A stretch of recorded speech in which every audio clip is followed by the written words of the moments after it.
하나님 말씀 보시겠습니다. 하나님 말씀은 잠언 17장입니다. 제가 읽는 성경은 구약 성경 929쪽입니다. 우리 1절 한 절 먼저 합독하겠습니다. 시작. 마른 떡 한 조각만 있고도 화목하는 것이 제육이 집에 가득하고도 다투는 것보다 나으니라. 아멘. 할렐루야. 오늘 새벽에 나오신 여러분들 환영하고 축복합니다. 오늘도 기도에 응답이 있는 귀한 하루가 되시기를 축복합니다.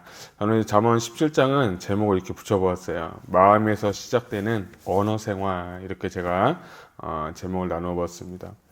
여러분, 잠언 계속 우리가 공동체 읽기를 하고 있는데, 여러분 잠언을 보면 저는 항상 지금까지 17장까지 볼 때 제 마음에 항상 남는 단어가 뭐냐면 언어, 입술, 말, 이런 우리가 할 수 있는 그런 말이 참 저한테 이렇게 탁탁탁 마음에 많이 오더라고요. 마음에 많이 와닿았는데, 여러분 이 잠언을 볼 때 하나님께 주신 메시지가 있으면 그 메시지 붙잡고 기도하고 변화받았으면 좋겠어요. 잠언은 지혜서라고 하잖아요. 그러니까 지혜는 어리석은 자를 지혜롭게 하고 하나님을 경외하는 것이 지식의 근본이다 라고 하는 것처럼, 하나님 이 잠언서를 우리가 공동체 읽기를 하면서 여러분 더 지혜로워지고 하나님과 가까워지고 세상을 사는데 하나님께 영광 돌리는 귀한 하루가 되었으면 좋겠습니다.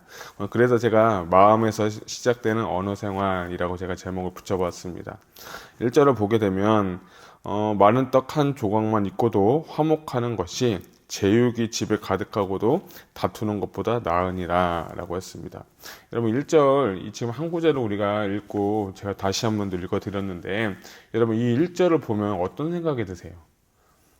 그냥 가족이 좀 화목하면 좋겠다.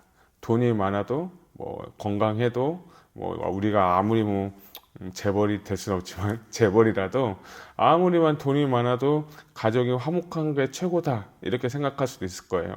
저도 이 1절을 읽으면서 그렇구나, 우리 가족이 화목했으면 좋겠고 화평했으면 좋겠다라고 했는데, 영어 성경을 보니까 이 어떤 단어를 포커스했냐면 제육이라는 것이에요. 제육이 집에 가득하고도, 제육이 뭐냐면 NIV 버전은 뭐냐면 feast라고 이렇게 써 있고, 킹제임스 버전은 full of sacrifice라고 기록이 되어 있어요.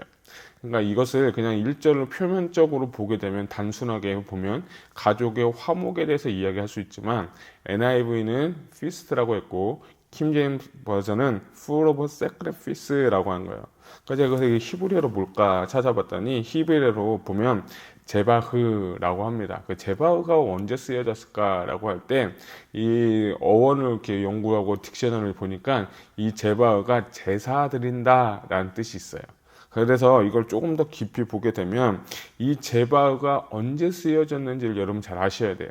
제바흐는 이 제사를 드릴 때 쓰는 단어라고 했는데, 레위기를 보게 되면 5대 제사가 나옵니다. 5대 제사가 나오는데, 여러분 잘 아는 번제, 소제, 화목제, 속죄제, 그리고 속건제라고 있는데, 이 5대 제사의 특징 중에 하나는 뭐냐면 하나님 앞에 제물을 드리면 하나님 다 취하는 거예요. 하나님 앞에 제물을 드렸기 때문에 다 태워서 향기를 통해서 하나님을 흠양하실 수 있도록 하는 게 5대 제사예요.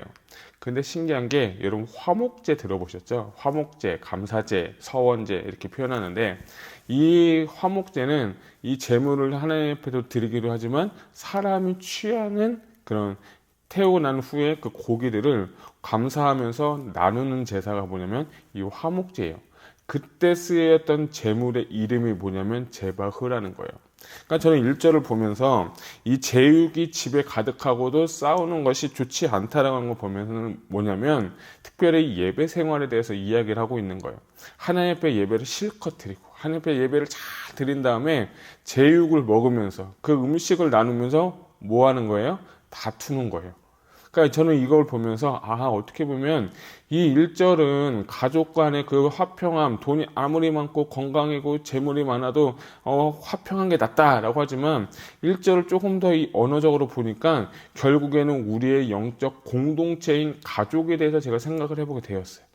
제사를 드리고 예배를 드리고 하나님 앞에 기도를 드리고 떡을 떼고 음식을 나누면서 싸우는 것은 뭐예요? 좋지 않다는 거예요.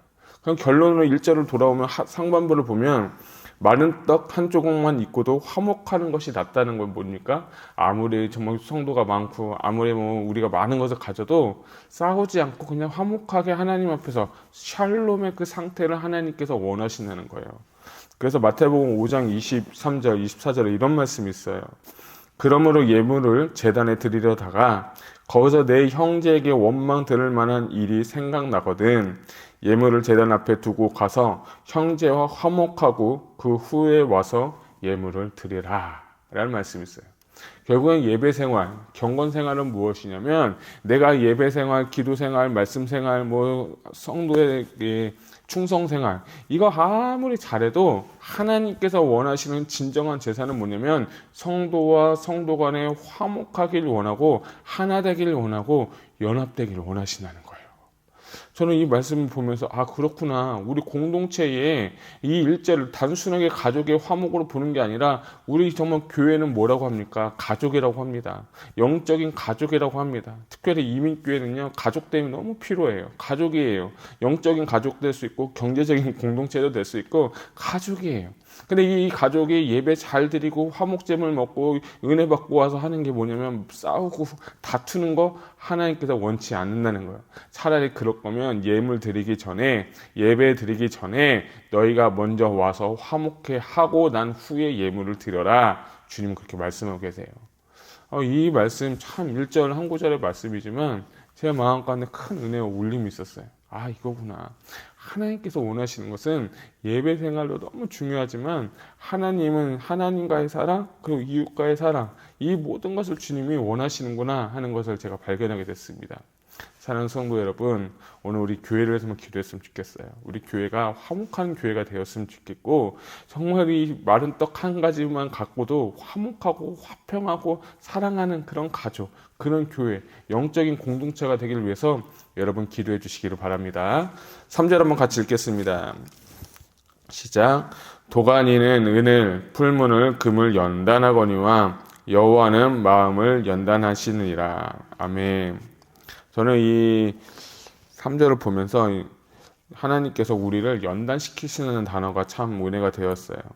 특별히 하나님께서 우리를 신앙생활 함에 있어서 예수 믿고 구원받고 거듭난 이후에 다 잘 될 것 같고 다 화평할 것 같고 다 풀릴 것 같은데 신기하게 보면 다 고난과 어려움의 연속이라는 거예요. 한 고비를 넘기면 또 한 고비가 넘기고 이 조그만 산을 넘기면 이제 끝났겠다 싶으면 또 큰 산이 내 앞에 오고 여러분 아마 저보다 오래 사셨으니까 제 말을 다 이해하실 텐데 하여튼 고비고비마다 다 계속 오는 것 같아요. 마치 파도가 오는 것처럼 물밀듯이 그런 게 오는 거예요.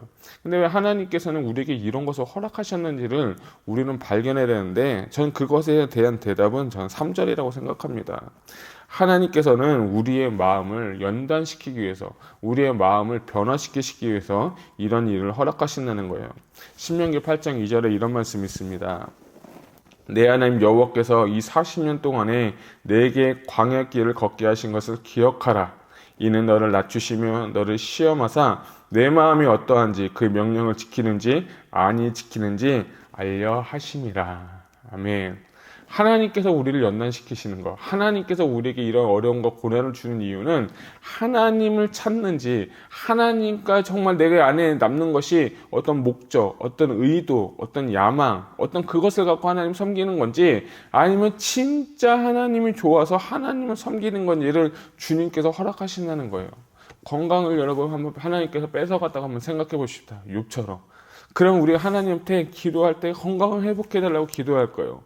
그런데 그걸 통해서 하나님 건강을 뺏은 게 어쩌면 하나님의 뜻이군요 하면서 하나님을 찾을 수도 있습니다. 재정이 어려움이 있을 때는 어떻습니까? 하나님 제 재정 하게 잘 되게 해주세요. 우리 사업 잘 되게 해주셔야지만 그 모든 목적보다 더 중요한 건 그것을 주시는 그 하나님을 발견하게 된다는 거예요. 오늘 신명기 말씀처럼 하나님께서 이스라엘 백성에게 고난과 연단을 주시는 이유는 뭐냐면 너희가 나를 잘 섬기는지 나를 잘 정말 믿는지를 테스트하기 위해서 하나님을 주신다는 거예요. 여러분 테스트는요 끝나고 나면 반드시 보상이 있습니다.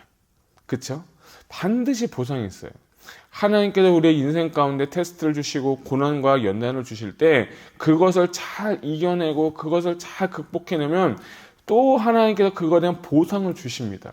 그렇기 때문에 저는 여러분이 있는 이 위치에서 하나님 잘 섬기는지 하나님을 사랑하는지를 발견하고, 아 그렇구나, 내가 하나님을 더 사랑했던 것이면 잠깐 내려놓고 하나님 더 사랑해야겠다 라는 것을 여러분 이렇게 발견했으면 좋겠어요. 여러분, 하나님을 사랑하시길 바랍니다. 하나님은 우리의 모든 것이 되십니다. 그분은 우리를 지으신 자시고 이 땅에서 모든 것을 다 할 수 있는 능력 있는 하나님이신 줄 여러분 믿고 기도하시기 바랍니다. 하나님에게는요 능치 못할 일 없어요. 할 수 있거든이 무엇이냐? 믿는 자에게는 뭐가 없다? 능치 못할 일이 없다. 할렐루야. 우리는 불가능합니다. 우리는 연약합니다. 우리는 할 수 없는 것 단 하나도 없습니다. 내가 할 수 있다고 하는 것 자체도 어떻게 보면 교만입니다. 그런데 내가 할 수 없지만 하나님이 하시면, 하나님이 역사하시면 우리를 이끌어 주시고 우리에게 기적을 베푸시는 그 하나님이 우리에게 삶 가운데 불가능을 가능케 하시는 그 능력 있는 하나님을 경험하십시오. 오늘 그런 하루가 되시기를 원합니다. 그래서 하나님은 우리의 마음을 단련시키는 거예요.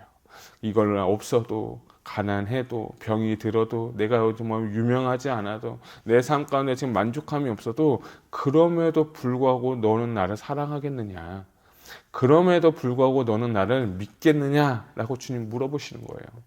여러분의 대답은 무엇입니까? 바라옵기는 우리 모두 하나님이 정말 먼저가 되기를 원하고 하나님만 의지하는 그런 여러분 되셨으면 좋겠습니다.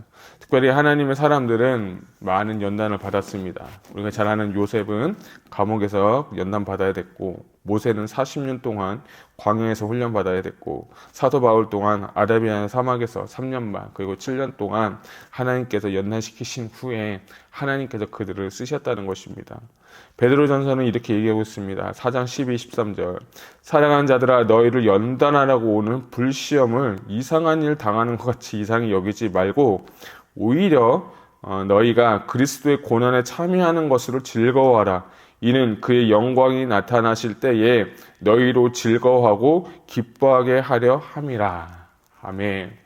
자, 이 베드로는 고난에서 이렇게 얘기하는 거야. 고난이 오고 연단이 올 때 이거를 불시험으로 오는 것처럼 이상한 일인 거로 여기지 말고 오히려 이것이 있을 때 뭐 하라고 하는 겁니까? 즐거워하고 기뻐하라고 하는 거예요. 왜냐하면 그 마지막에 하나님께서 주시는 영광, 아까 제가 말씀드렸죠. 테스트 이후에 주시는 그 보상, 이 베드로가 말하는 그 영광은 세상 그 어느 것보다도 줄 수 없는, 비교할 수 없는 하나님의 크신 은혜와 영광이 있기 때문에 그것을 기대하라는 거예요.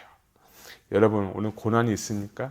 연단이 있으십니까? 하나님 여러분의 마음을 지금 단련시키시고 여러분의 마음을 지금 테스트하면서 여러분의 마음을 훈련시키는 거예요. 도가니는 은을, 풀무는 금을 연단한다는 거예요. 하나님께서 우리를 연단시키시면서 하나님의 자녀로, 하나님의 백성으로, 또 하나님과 연합할 수 있는 그 사람으로 만들기 위해서 우리를 지금 연단시키고 있다는 것에 여러분 기억하십시오. 그래서 오늘 하나님께서는 우리의 마음을 연단시키신다라고 말씀하고 있습니다. 하나님께서 이 마음을 연단시키실 때 깊이 은혜되는 여러분 되시길 바랍니다. 20절을 보게 되면 또 마음에 관한 말씀이 나오는데요. 마음이 굽은 자는 복을 얻지 못하고 혀가 패역한 자는 재앙에 빠지느니라 라고 했습니다. 17장 보면서 이 마음에 관한 두 구절을 보면서 하나님께서 마음이 굽은 자, 하나님 마음이 좀 부족한 자, 연단받지 못한 자는 복을 받을 수 없다는 거예요. 요셉을 보십시오. 요셉이 하나님께 연단받은 후에 그가 애굽의 국무총리가 되어서 가족을 살리고 민족을 살리고 세계를 살린 거예요. 왜냐? 그 마음을 하나님께서 깨트리시고 넓은 마음으로 만들어가지고 하나님께서 그를 국무총리로 세우신 거예요. 하나님께서 우리의 삶 가운데 개입하셔서 우리의 마음을 깨트리시고 우리의 마음을 하나님께서 연단시키실 때, 하나님, 내가 더 많은 사람을 섬길 수 있겠습니다. 내가 축복의 그릇이 되기 위해서 주님은 나를 연단시키시는군요 하면서 이렇게 정말 믿음으로 승리했으면 좋겠습니다. 왜냐하면 오늘 17절 보니까 20절 보니까 마음이 굽은 자는 복을 얻지 못한다고 하지 않습니까? 그 반대로 생각하면 마음이 연단받은 자, 마음이 넓은 자는 하나님이 복을 주시겠다, 저는 이렇게 좀 보게 되었어요. 그래서 여러분, 하나님께서 우리의 마음을 연단시키실 때 기뻐하고 감사하시기 바랍니다. 자, 이렇게 마음과 연단이 된 사람, 마음의 훈련이 된 사람의 특징이 무엇이냐면 언어 생활이 많이 바뀌게 되어 있는 거예요. 저는 마태복음 15장 18절 말씀에 이런 말씀이 있습니다. 입에서 나오는 것들은 마음에서 나오느니 이것이야말로 사람을 더럽게 하느니라 라고 했어요. 아까 제가 말씀드린 것처럼 잠언을 계속 읽으면서 입술에 관한 말씀, 말에 관한 말씀, 언어 생활에 관한 말씀에 대해서 계속 제 마음 가운데 이렇게 다가오게 됐는데, 오늘 17장도 보면 4절도 있고 5절도 있고 뭐 7절도 있는데요. 4절 한번 보겠습니다. 악을 행하는 자는 사악한 입술이 하는 말을 잘 듣고 거짓말하는 자는 악한 여가 하는 말에 귀를 기우니라 라고 하면서 악인에 대해서 이야기하고 있습니다. 5절을 보면 가난한 자를 조롱하는 자는 그를 지으신 주를 멸시하는 자요 사람의 재앙을 기뻐하는 자는 형벌을 면하지 못할 자니라 라고 얘기하고 있습니다. 저는 5절 보면서 가난한 자를 조롱하는 자를, 그런 사람은 하나님을, 그를 지으신 주님을 멸시하는 거래요. 그래서 주님은 항상 말씀하시죠. 고아와 과부와 좀 나그네를 어떻게 합니까? 섬기라고 주님은 말씀하셨어요. 그런데 오늘 5절 보니까 가난한 자를 멸시하는 자는 창조하신 하나님을 멸시하는 거래요. 야, 저는 이 구절 보면서 참 충격을 받았어요. 제가 뭐 가난한 사람을 멸시한 적도 없고 가난한 사람을 뭐 이렇게 학대한 적은 없지만, 하나님은 이런 약자들도 보호하시고 이런 약자들도 주님 사랑하시는구나. 그리고 말씀에 보니까 그런 자를 멸시하는 자는 하나님을 멸시하는 거예요. 야, 저는 이 말씀 보면서 이러면 안 되겠구나. 그를 더 도와주고 더 사랑해줘야겠구나, 그런 마음이 있었는데, 이런 말 하지 마시고 특별히 조롱하는 말, 그런 말은 하나님께서 원치 않는다는 겁니다. 자, 7절은 같이 읽겠습니다. 지나친 말을 하는 것도 미련한 자에게는 합당하지 아니하거든 하물며 거짓말하는 것이 존귀한 자에게 합당하겠느냐. 아멘. 여기서 지나치는 말이 저는 무슨 뜻일까 이렇게 보니까, 그냥 지나치는 말이, 우리가 옛날 성경은 개역 한글 성경은 뭐라고 하냐면 분외라고 해서 분수에 지나치는 말이다 라고 표현을 했어요. 킹제임스 버전을 보면 excellent speech라고도 보면서 탁월한 말, 탁월한 뭐 언변이라고 하는데, 개역 한글은 분외, 그리고 킹제임스 버전은 탁월한 언어 생활이라고 하면서 어떻게 보면 좀 대조가 되어 있는 걸 볼 수가 있어요. 그래서 어느 쪽이든, 좋은 쪽이든 나쁜 쪽이든 분수에 지나친 말을 하는 것은 그렇게 좋지 않다라는 거예요. 그래서 때에 필요한 말, 하나님께서 원하시는 그 말을 하는 자가 지혜로운 자고 하나님이 기뻐하시는 자다라고 여러분이 이렇게 보셨으면 좋겠습니다. 특별히 저는 이 언어 생활을 보면서 우리가 다 신앙생활을 한다는 것은 뭐라고 표현하면 경건생활을 한다라고 표현을 합니다. 그래서 경건한 자의 특징이 뭘까라고 보면 그 대표적인 것이 뭐냐면, 첫 번째는 언어 생활이에요. 야고보서 1장 26절에 이렇게 이야기하고 있습니다. 누구든지 스스로 경건하다 생각하며 자기 혀를 제갈 물리지 아니하고 자기 마음을 속이면 이 사람의 경건은 헛것이니라 라고 말씀했어요. 어떻게 보면 우리가 신앙생활 한다, 경건생활 한다, 믿음생활 한다고 할 때 가장 먼저 해야 될 것은 뭐냐면 언어 생활이에요. 우리가 말을 잘해야 돼요. 그래서 오늘 이 야고보서는 뭐라고 표현하냐면, 너희가 경건한 자라면, 너희가 예수님 잘 믿는 자라면 너희 입에 뭘 물리라? 재갈을 물리라 라고 했어요. 시편에는 이런 말씀이 있죠. 우리 입에 파수꾼을 지킨다라는 것이 재갈을 물린다는 거예요. 여러분, 사람의 말이 얼마나 정말 능력 있고 힘 있는 줄 아십니까? 우리의 말 한마디에 공동체를 살릴 수도 있고 우리의 말 한마디에 공동체를 죽일 수도 있습니다. 특별히 교회 안에서는 말이 너무 중요한 것 같아요. 사람을 살리는 말, 사람의 덕을 세우는 말, 사람을 용서하는 말, 사람을 인크레해주는 말, 이런 말 하기도 너무 바쁜데 우리가 모이면 참 안 좋은 얘기도 꽤 있다고 하더라고요. 근데 참 신기한 게 뭐냐면, 안 좋은 말은 계속 잘 퍼져. 그리고 이 파급 속도도 정말 빨라요. 그리고 근데 더 재밌는 게 뭔지 아십니까? 가면 갈수록 이게 애드가 돼가지고 여기서 만약에 A라는 것을 얘기했으면 다른 데서는 지금 들려오는 소리는 B라는 소리가 들려오면서 막 와전이 되면서 막 들려오는 그런 것도 있더라고요. 저는 이 잠언 17장 계속 잠을 읽으면서 어쩌면 우리 공동체에게 주시는 거는 아니 저에게 주시는 말씀은 말을 잘해야겠구나. 말 한마디가 살리고 말 한마디로 죽일 수 있다면 멸망시킬 수 있다면 하나님 오늘 결론은 무엇입니까? 제 입에 재갈을 물려주세요. 제 입에 파수꾼을 세워주세요. 제 입에 하나님의 말씀이 선포되게 해주세요 라고 했어요. 그래서 좀 히브리어 보면서 샤마르라고 했는데 지키다라는데 그 지키는 건 파수꾼을 세우는 건데 내 입술에서 하나님의 말씀 계속해서 선포하시기를 바랍니다. 세상 말, 좋은 말, 부정적인 말 그런 말보다 더 중요한 건요. 우리의 입술에서 하나님의 말씀이 퍼져야 돼요. 하나님의 말씀이 선포되어야 되는 것입니다. 여러분, 우리의 입술을 통해서 하나님의 말씀이 선포되고 하나님께서 그 말씀을 통해서 우리의 마음을 연단시키시고 연단된 마음 가운데서 나오는 그 한마디가 그 사람을 살리고 영혼을 살리고 가족을 살리고 공동체를 살리고 우리 교회를 살리는 말이 될 줄로 믿습니다. 여러분의 언어 생활 잘 하셨으면 좋겠어요. 저도 부족한 게 너무 많은데요. 정말 이 잠언을 읽을 때마다 말을 한 번 더 할 때 하나님 정말 제 지혜를 주시고 자가를 물려주시고 파수꾼을 세워달라고 제가 하나님께 기도하고 있어요. 여러분 정말 우리 공동체가 살아나기를 원합니다. 우리 공동체가 화목하게 되기를 원합니다. 하나님께서 오늘 우리에게 주시는 것은 화목과 그 좋은 언어 생활을 통해서 공동체가 살아나기를 원한다는 거예요. 우리 다시 1절 한번 읽었으면 좋겠습니다. 시작.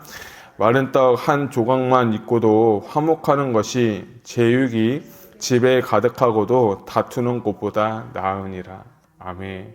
자, 다시 한번 돌아와서 이것은 교회의 공동체라고 한번 생각해 보십시오. 단순하게 가정의 얘기, 가정도 되지만 우리 공동체에게 주시는 말씀이라고 생각하면 우리 공동체가 좀 어렵고 힘들고 좀 가난한다 할지라도 화목한 게 낫습니까? 아니면 사람도 많고 돈도 많고 막 그런데 다투는 게 낫습니까? 참 어리석은 질문이죠. 여러분 답은 다 알고 계실 거예요. 근데 우리가 알면서도 못할 때가 너무 많다는 거 알고 계실 겁니다. 하지만 오늘 이 하루만큼은 우리 공동체를 위해서 여러분 기도했으면 좋겠습니다. 하나님, 우리 공동체가 화목하게 해주시고 예수 안에서 하나 되게 해주시고 내 말 한마디로 사람을 살리고 공동체를 살리는 자가 되게 하여 주시옵소서. 오늘 그런 귀한 결단하는 하루가 되시기를 주님의 이름으로 축복합니다. 기도하시겠습니다.